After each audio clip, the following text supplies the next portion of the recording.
Dalam perjalanan tadi, saya kebetulan bertemu dengan kawan lama saya. Dia orang kuat UMNO. Dia jumpa saya, dia nampak saya, dia kata, ni you nak pergi ceramah ke malam ni? Saya kata, ceramah lah. Dia kata, ni bawa ni. Topeng muka yang tertulis perkataan keluarga Malaysia. Saya kata kat dia, you bagi saya topeng muka ni pasal apa? Dia kata, you kena tahu. Perdana Menteri kita ni Perdana Menteri yang dekat dengan rakyat. Dia bagi you pakai satu jenama baru yang dinamakan Keluarga Malaysia. Saya kata kat dia, you ni jadi pemimpin UMNO, pemimpin muda, biar cerdik. Kena ingat, yang mula-mula mengetengahkan dan mempopularkan Keluarga Malaysia ni ialah Datuk Seri Anwar Ibrahim. Rakyat mungkin lupa kerana setiap kali bila Datuk Seri Anwar Ibrahim pergi berceramah, khususnya di kawasan-kawasan kaum Cina dan Tionghoa, dia akan sebut satu perkataan yang selalu didengar dan selalu diulang-ulang. Apa dia? Woman tosen I Chia Ren. Maksud dia apa? Maksud dia kita satu keluarga. Jadi sebab itu saya katakan dia nak tahu politik, kena tahu dulu sejarah. Jangan jadi tukang ampu buta tuli. Isu keluarga Malaysia ni isu yang dulu orang dah sebut. Ismail Sabri ambil konon nak tunjuk dia tu keluarga yang bapa yang peduli anak. Tapi sebenarnya hakikat dia malam ini kita nak cerita. Betul ke Perdana Menteri yang ada hari ini? Betul ke Perdana Menteri yang dijatuhkan sebelum ini? Pak Long ke? Abah ke? Tolong ke? Bagi rebah rakyat di bawah. Saya nak sebut yang pertama ya saudara. Bila rakyat bangkitkan hari ini soal air citra RM10,000.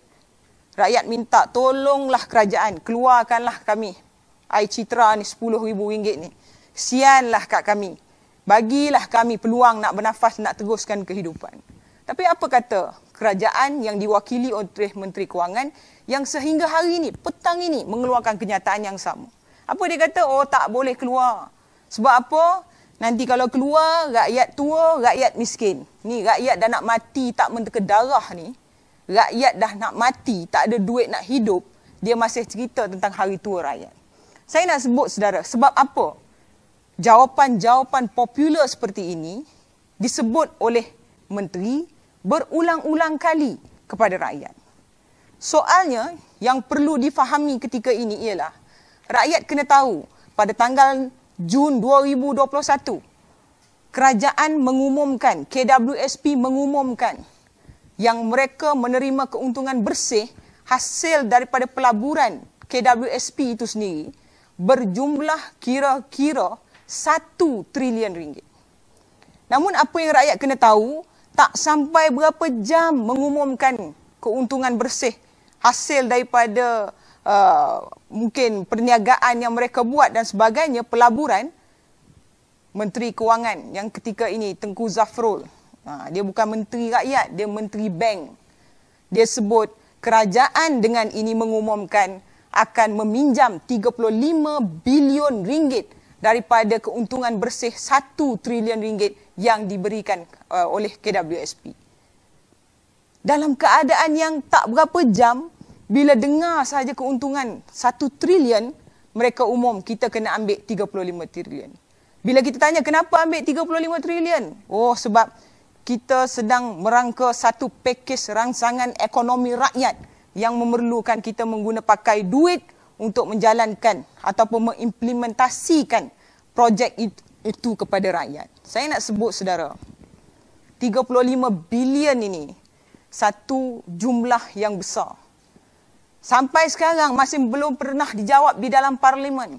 Setiap kali dipinjam oleh kerajaan, bagaimana pulangan baliknya semula, bagaimana proses pembayaran baliknya semula, dibuat dengan cara yang telus. Yang kita tahu, bila untung, hilang. Bila untung, diambil. 35 bilion ringgit daripada RM1 trilion dan akhirnya menjadikan apa, saudara? Rakyat diberitahu, rakyat difahamkan, tak boleh keluar air citra sebab kalau keluar sekarang, rakyat derita bila hari tua nanti. Dan hari ini, saudara, sekali lagi, 30/9/2021, KWSP mengumumkan, KWSP mendapat untung sekali lagi. Untung bersih dalam pelaburan adalah sebanyak 48.02 bilion ringgit. Sebab itu kita beritahu kepada rakyat dan masyarakat.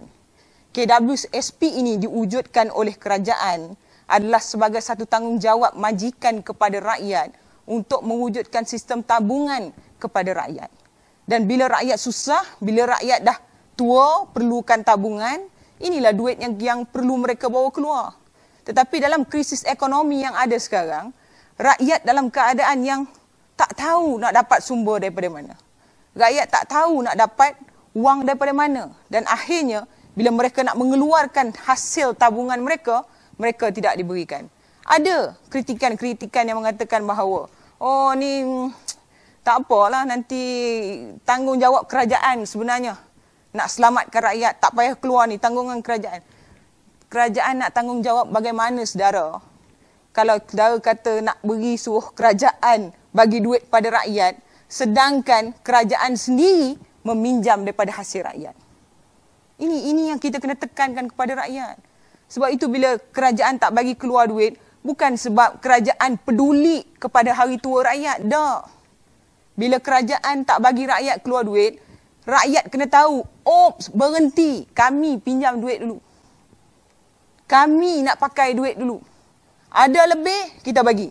Tak ada lebih, tunggu dulu. Sebab apa? Kerajaan nak pakai duit. Dan ini kesan yang rakyat sedang hadapi sekarang.